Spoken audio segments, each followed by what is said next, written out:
Welcome to another episode of Management Muse. I'm your host, Cindi Baldi, and this is my husband and co-host, Geoffrey Tumlin. Yellow! Welcome to the podcast where we try to inspire better work performance. Thanks for listening.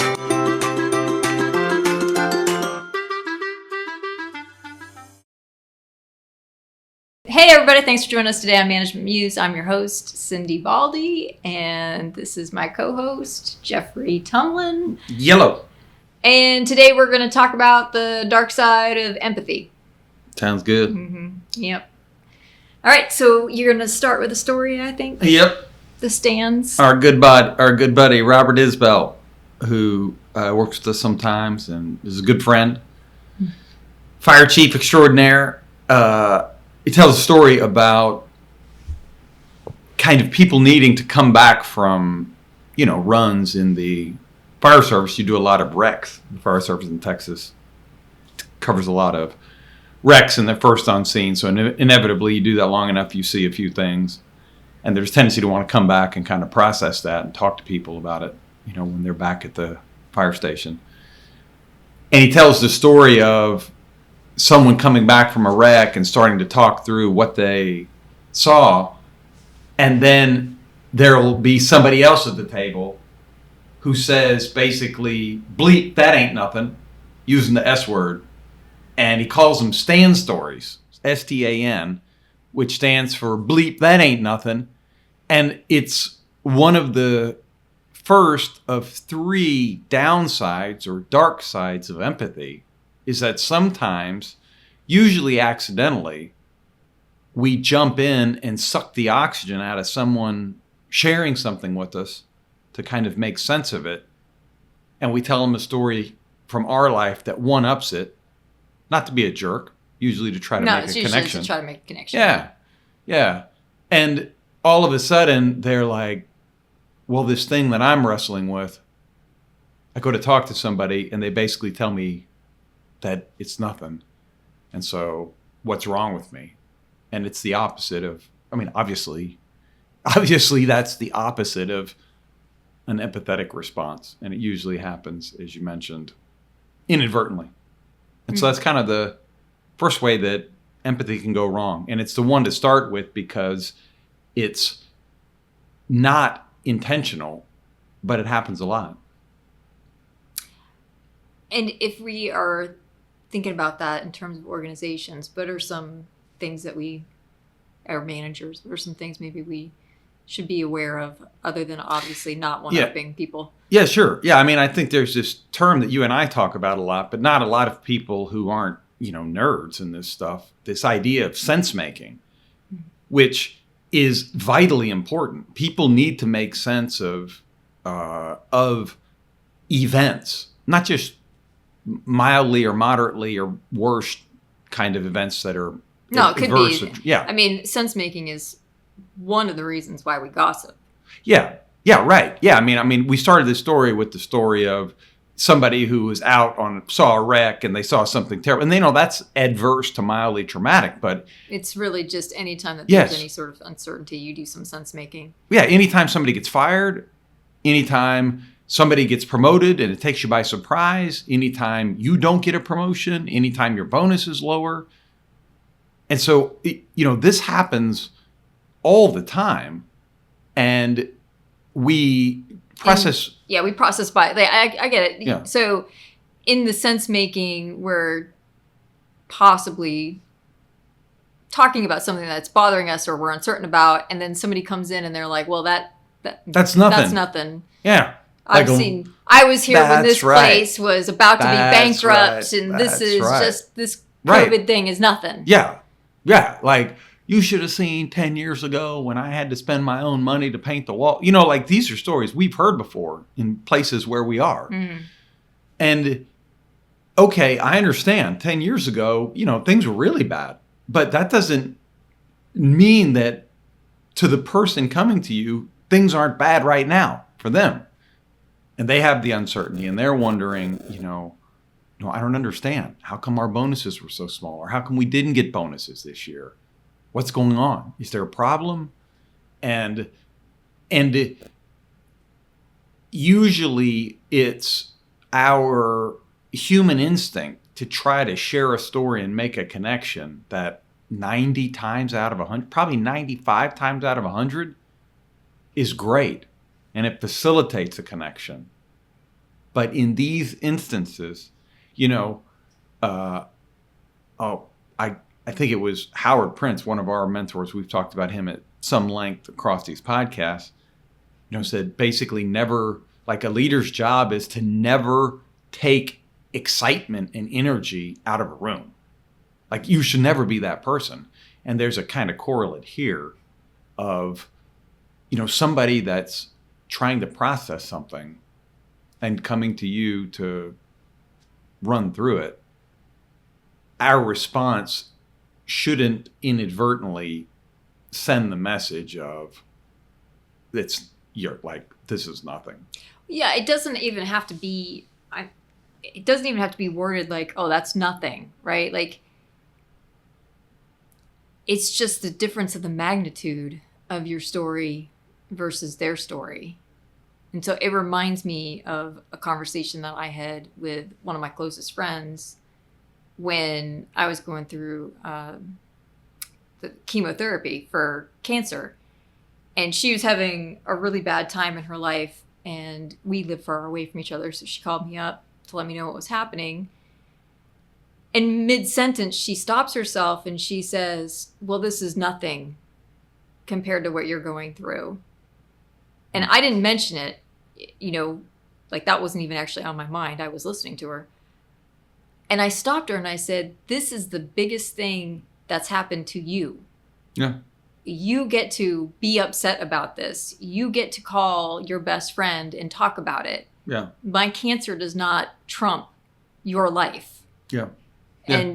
And so like I think you're trying to navigate, like it's not even necessarily that the person that you're turning to is telling you that that's nothing. It's how big that story is. It's whether they know that story intuitively and then they're like holding back the punches because they really need somebody to talk to, but they don't feel like they feel like their problem's insignificant compared to you. Yeah. Yeah. Yeah. And look, I get her checking in with you, but this is a good example that you bring up because it's another way of thinking about what you and I are talking about right now is don't take the spotlight off whatever the focal issue is. Yeah, that's a good way of looking at it. And so, in your case, your friend's talking about troubles in her life, whatever they were. Mm-hmm. And that's the spotlight. And so we don't need to move that onto all of a sudden your cancer. It was nice for her to check that, but get it back on the main. And if somebody where we started this conversation, somebody who needed to process a wreck that they just saw, something they just saw in a wreck, they're a firefighter. Or why didn't we get a bonus? Don't jerk the spotlight off of that issue. Right. Like I tilted my credit cards to paint this place when 10 years ago. Right. Well, that was a true story. And it's very nice the person did it. But when somebody's worried about their bonus, you don't go, well, like you should just be grateful you get anything. Right. And that's, again, it's accidental. I mean, nobody's, it's a good instinct, this drive. Sometimes you and I, we talk about the things that happen 90, 95 times out of 100 in work. That's a lot of the Kahneman and Tversky, all the bias stuff, right? Is that a lot of our shortcuts, they work, except when they don't. And that's something we're talking, this is most of the time you share a story, then I share a story that connects to your story. Most of the time that works, except when you're needing sense making. You're needing empathy. You're needing to feel like right now at this moment, your story is the main thing. And I use a tool that works for me 90 times out of 100, sharing a story to connect to a story. And instead what it does is it diverts the spotlight. Look, I think that if we're talking about ways that empathy can go wrong, that's the first. And so you can call it the Stan story. You blank that ain't nothing, or you can call it jerking the spotlight off of their story onto our story, and all of a sudden that leaves them scratching their head and not delivering what we wanted it to. So that's way number one, that that empathy can go wrong. Way number two is when we look back and remember us going through something. Oh, yeah. Yeah. And then our tendency, I mean, this is well documented in the science, that when we go through struggles, our tendency when we look back on them is to not remember them as quite as bad. Which that's actually highly functional, that our Totally. brain does that. That's why women have multiple babies, because they don't remember exactly how bad that was. Yeah. Yeah, it's why all across many countries people start second businesses, even though the first one did. It's why we write books. Because we forget how painful it is to write a book, you know? And so it's a functional, I don't know if you call it a quirk, but it's a functional forgetting. Amnesia. Yeah, it's a functional forgetting. It's a good way of saying it. A functional amnesia of forgetting exactly how bad something is. But that can trip us up. Well, it can also be the opposite too. Like you can have something that was fabulous on vacation and know it was fabulous. And like that functional amnesia hits when you get home. And that's good because you don't stay missing that fabulous component. So the the adjustment is actually highly functional. Yeah. I know this sounds weird because we battle so hard to stay in the present, but it does help keep us in the present. And so the way that this trips us up in empathy is that sometimes when we're talking to somebody else, the person who's supposed to deliver the empathetic response actually has forgotten how bad something was.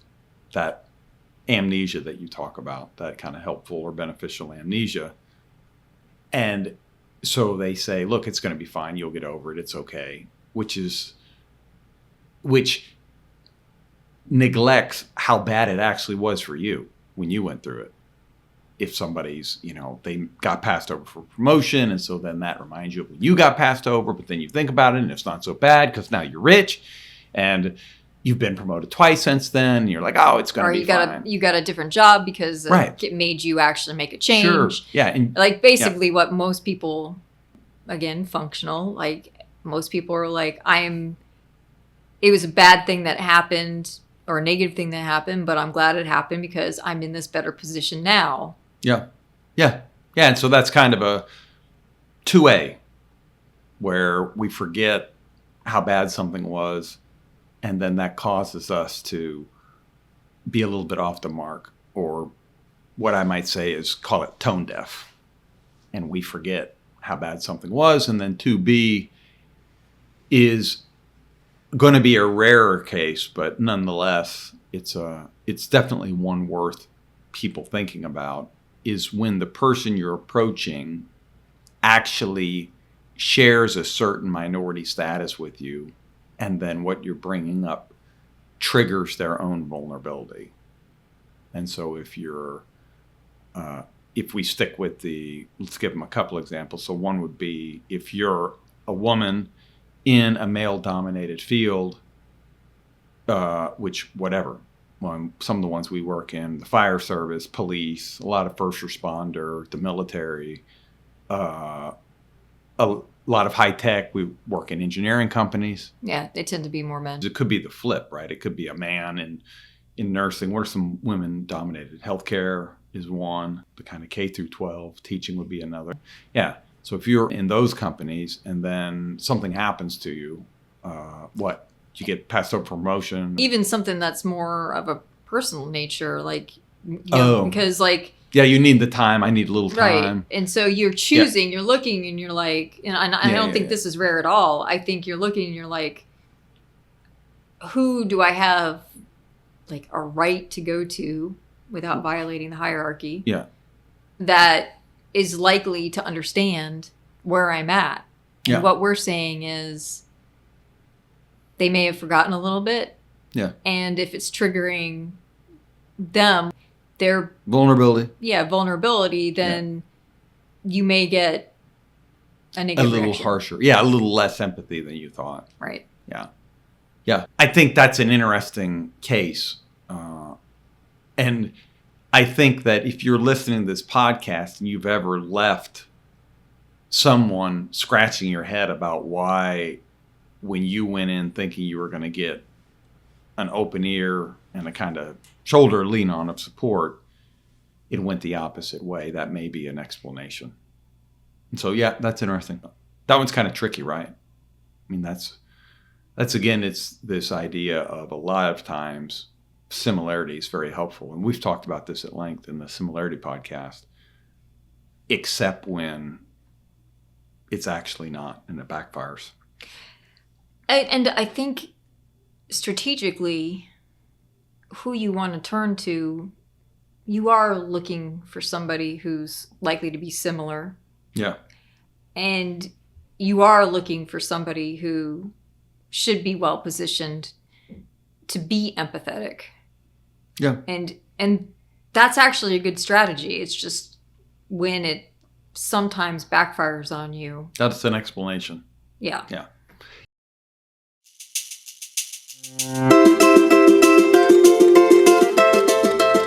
Hello, Musers. Now it's time for commercial break. So we do a ton of executive coaching, one-on-one. And leadership development coaching. So yeah, not in the executive team, but lower in the organization, especially in organizations that have a tendency to promote people who were good at their technical profession, but have never had a lick of training in terms of management. Yeah. And so a lot of the time, those companies will bring in us. Yeah. And we'll help them get up to speed. I mean, people are natural scientists. They've had managers. They've had things that they admire and things that they think worked. So they're not exactly a blank slate, but we're a second brain. Yeah. To put things through. Yeah. Safety valve, release mechanism, one-on-one developer, and another set of ideas. Mm-hmm. That's based in science. Yeah. And by this point, we've heard a few things. Seen a few things. Try to keep an open mind, right? Mm-hmm. But probably we spend in an average year in one-on-one coaching conversations, probably, 1,000 hours. In the high hundreds and hundreds of hours. Mm-hmm. And so if you have somebody on your team who might benefit from talking to somebody one-on-one, all of our coaches have PhDs. Which means they're not just delivering opinions. They've got the science, like Cindy said, to back it up, and they've got a lot of experience. And I think it's not just people who are having problems. It may be people you're trying to develop as well. Yeah. It's usually two paths. That latter path Cindy's talking about, we call developmental coaching for people who are trying to go from good to great. And then the former path is something's going on. Something's emergent, or something's been building for a while, and we're trying to help troubleshoot that. When the problem's gone, we're gone. For the developmental, we stick with them usually about 8 months, and by then that's enough time, that's enough conversation, that's enough new ideas generated, and they're usually on a better foot. ondemandleadership.com, get yourself some of that coaching.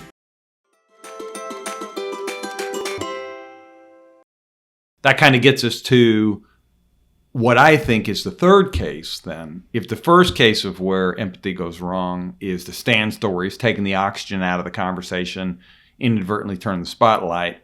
And then the second way is either through forgetting how bad it was and kind of accidentally tone deaf, downplaying or marginalizing what somebody's going through, or catching somebody who's also a little bit on the margins like you are and triggering that in them and getting the opposite of an empathetic response. That's the second way where empathy goes wrong. The third way is where we immediately put on our troubleshooter hat and start laying out advice. Yeah. Which, speaking of tone deaf, that's, we want to help. We want to help. We're at work.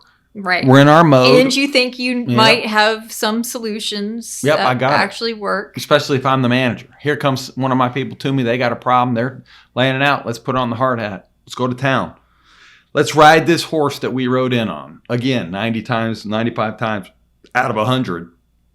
Solving the problem, troubleshooting, is what got you into the managerial room in the first place. But turning that off or tamping that down when somebody's trying to get empathy, which I guess begs the question of, what are some of the ways that we might tell people to pay attention to when somebody's coming for an empathetic response? Well, I think, and this is hard as a manager because I feel like the default is people do seek you out to try to get you to give them the solution. And so I can see why managers immediately jump into fixing it mode. Yeah, sure. But I think that there's also times where somebody is struggling and maybe they're not coming to you, but you may go to them, and empathy can go wrong because you're going to them because you feel like there's something going on and you want to help. But they aren't at the stage of doing something about it. They're at the stage where they're kind of still contemplating what's happening. Yeah. Maybe licking their wounds a little. Yeah. And so when you come in blazing ideas on how you would handle it, which could be a problem in and of itself just because you could be a very different person. Yeah. They're not ready for you. They at most might just want somebody to just be with them. Yeah. And just and there are things that there isn't a good response other than I'm here. Yeah. If you've never heard this term sensemaking, let that be something you take away from this discussion, is that a lot of the manager's job is to help people make sense. Well, and I think we all have to give ourselves permission to not fix problems for other people unless asked for advice, and know that when we give the advice, it may be, and most likely will be, completely discarded because it may not be a good fit for them. Yeah. Right. So be okay with that. And sometimes doing nothing other than just being present is actually more than enough. Yeah. I'm reminded of the book's called The Coaching Habit. And the main gist of it is coaches should never tell people what to do, because what that's saying is to the other person is you can't solve your problems. And that's the opposite of what you should be doing. And it's an important point, this idea of letting people talk through and begin to make the connections and connect the dots on their own. Well, and the talking through is actually really important because a lot of people, stuff is rattling around in your head and you think you've got it put together. Yeah. But it's actually not until you have to vocalize it that you really sort it out. Yeah. I mean, one of the things that I like in this book is this idea of that when we're talking to somebody else, don't give them advice because it implies they can't solve their own problems, and then don't let them talk about other people for too long, because it's basically setting up a bogeyman. Okay, well, why had we got 30 minutes we've been talking, and for 25 we're talking about somebody else. Should we be talking about you and what you're going to do and what you can do? And that kind of gets back to this third trap of where empathy goes wrong, is when we basically take over and start solving the problem for them when it may not have been a problem they were coming to us with. Why did I not get promoted is not a problem. Why did Jim get fired? That's not a problem. That's a sense-making exercise. Right. And by the way, it shouldn't be a mystery to the person who got fired why they got fired, and it shouldn't be a mystery to the person who didn't get the promotion like a conversation should be had Yeah. Yeah, instead I know. of leaving the person in uncertainty. Yeah, this idea of giving advice. Sometimes we seek our empathy from people who are proximate. It's just a coworker over there because they're just over there, right there, and I can talk to them. And it sets us up for a lot of times the empathy we need ends up being talking through something at home at work or something at work at home. And it sets us up for a quirk we see all the time of well-meaning advice from someone who has absolutely no idea what the context is. And so you go home, you're talking to your significant other, they love you, they know you're upset, they're not stupid. And then all of a sudden they're like, well, they can't treat you like that, and you got to go talk. Whoa, wait a minute. This person knows nothing about your work. They know nothing about what you do for 8 to 10 hours a day. But they know you, and they know you're upset, and they're trying to help, and they're just giving terrible advice. Well, I think some of that is too, like, we tend to be very protective of the people we love. In the same situation that we might have tolerated ourselves, we come out fighting for the other person. And so the advice is actually flawed that way too. It's flawed that way. And then a third way it's flawed is the controllability part, where it hurts us worse as the bystander to somebody we care about, and we can't do anything about it. Mm-hmm. And so we get our response dialed up too high for the situation. And yeah, this podcast shouldn't be convincing you that there's no way to get an empathetic response. Because empathy is something that most humans deliver very well. Yeah, almost instantaneously. We know somebody's hurting. We instinctively put a metaphorical or figurative, an actual arm around them.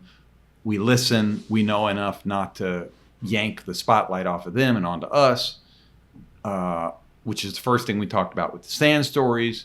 And we know enough to not kind of have our own fact that we got over something trump what they're going through.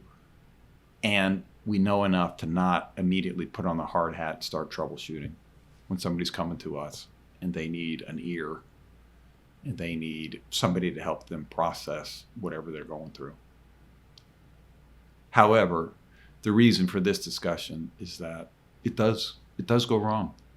And sometimes we are guilty of taking the oxygen out of the room in ways that we don't mean to. Sometimes you just accidentally do it. And sometimes, even when you know better, you get so riled up emotionally or on their behalf that you wind up giving out strategy. Yeah. It's weird, right? It's possible to overcare or try to overconnect. I think if you remember to ask yourself, why is this person coming to me? And if it's not to solve a problem, to shift it down a gear and make sure that their issue, whatever that is, remains front and center. And give them the space to be heard, because that's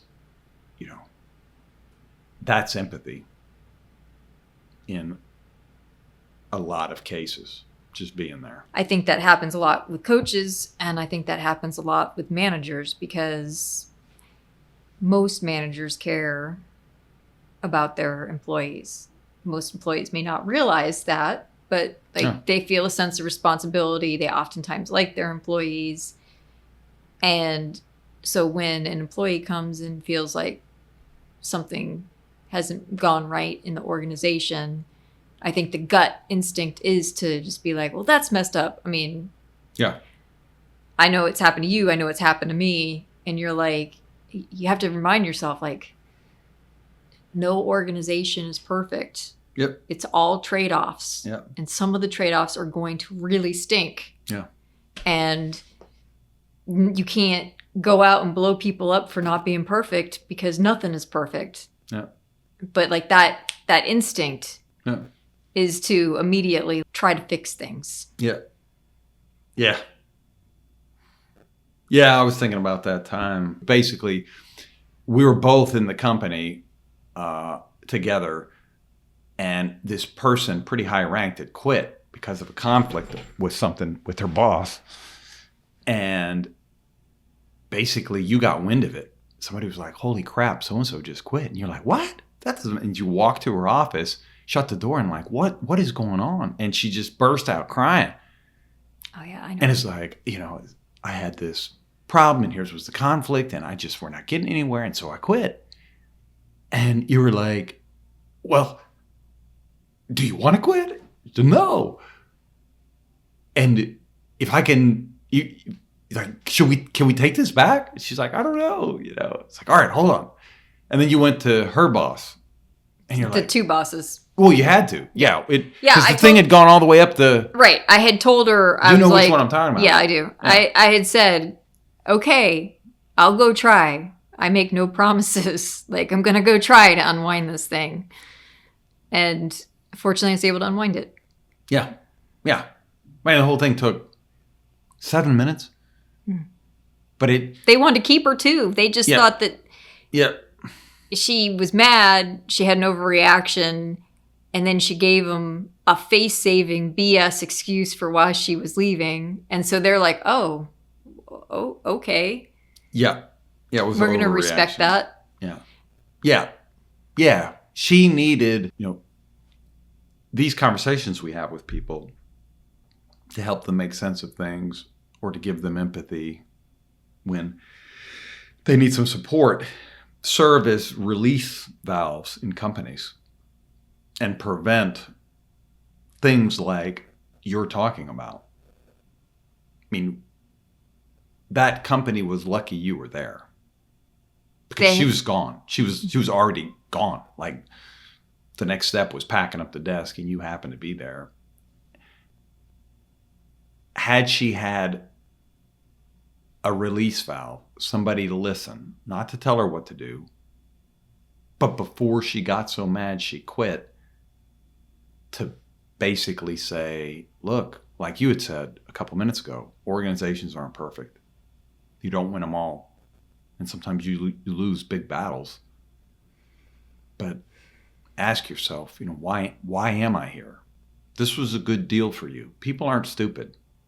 Their fundamental trait at work is your time for their money. And we make that trade because it's working. And go back and remind yourself, why is that working? What is it that got me into this work in the first place? Why is the trade of their money for my time working? And being able to talk through that with somebody who can show you empathy and support without putting their finger on the scale can prevent some of the blow-ups that you and I... Yeah, that we encounter a lot. I mean, our share. That is one of the things that we do in coaching is we listen. Sometimes there's no solution to give. Sometimes it's just listening and just being like, yeah, that is messed up. All right. Thanks for joining us today on Management Muse. We appreciate you. And if you want to express your appreciation, we sure do appreciate that some more. Appreciate the appreciation. Yep. So stars, likes, shares, downloads, following. All of it. All of it. Come on, people. Thank you so much. All right. See you next time.